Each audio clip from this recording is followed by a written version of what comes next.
Bonjour à tous, aujourd'hui on va parler d'Apple, on va parler de l'iPhone 10. L'iPhone 10 qui, de ce qui avait été dit, aurait déçu parce qu'il n'avait pas eu les chiffres attendus par Apple. Les chiffres auraient été vraiment moindres. Par contre, effectivement, on sait qu'Apple a eu un record au quatrième trimestre 2017, un chiffre record, un résultat juste énorme et pourtant avec un iPhone 10 qui décevait et qui n'était pas à la hauteur d'un point de vue vente. A priori, ce ne serait pas exactement ça serait même plutôt l'inverse. L'iPhone 10 pourrait être une vraie boîte à cash pour Apple et ça on va le regarder maintenant.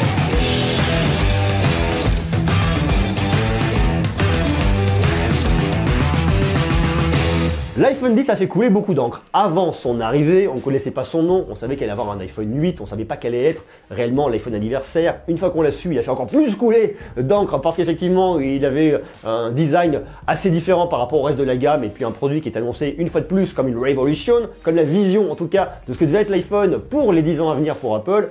Un produit en tout cas qui est vraiment sexy, on n'aime pas, on aime l'encoche, on n'aime pas l'encoche, peu importe, c'est pas le débat. Toujours est-il qu'aujourd'hui, cet iPhone semblait en tout cas décevoir de par ses ventes. Sauf que en définitive, il semblerait que ce soit pas particulièrement ça. Effectivement, c'est un fait, les ventes de smartphones diminuent, les gens ne renouvellent pas leur téléphone tous les ans, pour plus attendre tous les 2 ans pour les renouveler. De l'autre côté, on est sur des investissements qui sont quand même très lourds, ça coûte très cher, on les finance, que ce soit directement en faisant un chèque ou alors en passant par son opérateur avec un forfait augmenté tous les mois, mais dans tous les cas, ce qui est sûr, c'est qu'à un moment ou à un autre, son smartphone, on le paye. On s'est un peu planté, en tout cas, les informations qui sont sorties n'ont pas forcément été peut-être vues de la bonne manière, parce que ce qu'il faut comprendre, si vous voulez, c'est qu'il y a 2 possibilités pour un fabricant de smartphone d'augmenter son chiffre d'affaires. Soit d'augmenter les volumes, mais avec des gens qui changent moins souvent leur téléphone, c'est quand même un peu compliqué, même s'ils sortent un produit révolutionnaire, avec des guillemets, le consommateur va pas forcément se jeter dessus directement et renouveler même s'ils sont passés à la caisse il n'y a pas très longtemps. Donc ça effectivement c'est compliqué.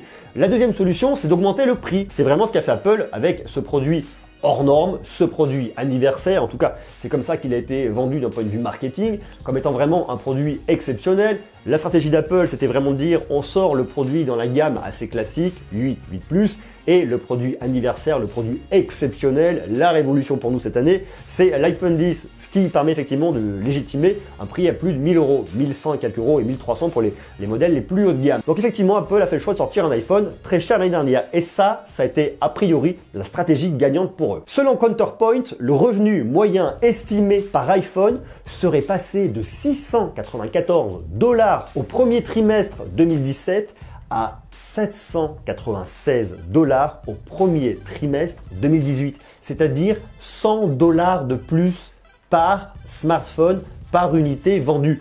Je ne sais pas si vous vous rendez compte, mais en imaginant ça sur une moyenne, c'est vraiment énorme. Au quatrième trimestre 2017, l'iPhone 10 représente à lui seul 35% des bénéfices mondiaux de smartphones. L'iPhone 8 est à 19,1%, le Galaxy Note 8 n'est qu'à 3,9%. Et si on cumule tous les chiffres d'Apple, de tous les smartphones Apple dans ses meilleures ventes, on arrive à 84,8% pour Apple et 5,6% pour Samsung. Apple et Samsung représentent à eux deux 90,4% et tout le reste effectivement dédié aux autres produits et aux autres fabricants. Ces chiffres, bien évidemment, sont toujours à prendre avec des pincettes, mais en tout cas, ce qui en ressort et ce qu'on voit très clairement là-dedans, c'est que la stratégie pour Apple d'avoir un produit très cher et très grand public malgré tout était la bonne.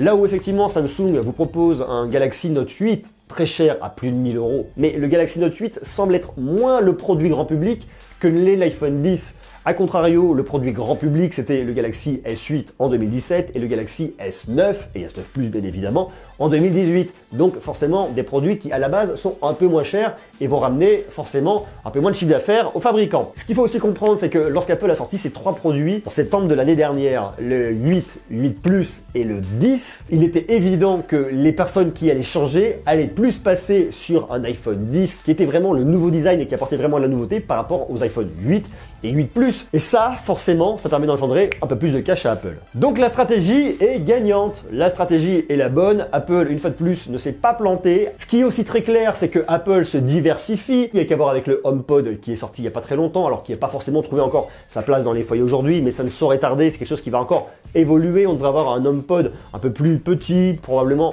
moins cher pour concurrencer directement Google. sur ce marché-là. Apple va vraiment diversifier son offre et en plus de ça, on va en parler très prochainement. Il devrait y avoir plein de nouveaux smartphones, plein de nouveaux iPhones cette année. Bon, restez connectés parce que ça, on va en parler très vite. Et vous allez voir que du côté de chez Apple, il se passe beaucoup de choses. Dites-moi ce que vous en pensez en commentaire. Est-ce que vous trouvez que, en tout cas, l'iPhone 10 a été un produit plutôt bien réussi? Est-ce que vous l'avez acheté? Est-ce que vous avez été content? Est-ce que vous pensez vraiment que Apple est vraiment supérieur à Samsung en termes de vente de smartphones? Est-ce que, au contraire, vous pensez quand même que Samsung est plutôt bien placé et qu'ils sont tous les deux dans une position de leadership, un coup l'un, un coup l'autre? Mais ce qu'il faut vraiment retenir de ça, c'est que Apple ne s'est pas planté, a priori, contrairement à tout ce qui avait été dit sur sa politique de prix. Et dans la mesure où ils ne se sont pas plantés, ils vont continuer, c'est-à-dire que les iPhones haut de gamme de 2018 et 2019 et les années suivantes resteront très chers et seront probablement encore très chers. Il faut rester mesuré dans tout ça. Il y aura forcément un produit toujours à plus de 1000 €. On va imaginer un iPhone 10 Plus avec un grand écran, toujours avec une dalle OLED. On devrait aussi avoir un iPhone avec un écran LCD, un iPhone 10 avec un écran LCD qui sera beaucoup moins cher.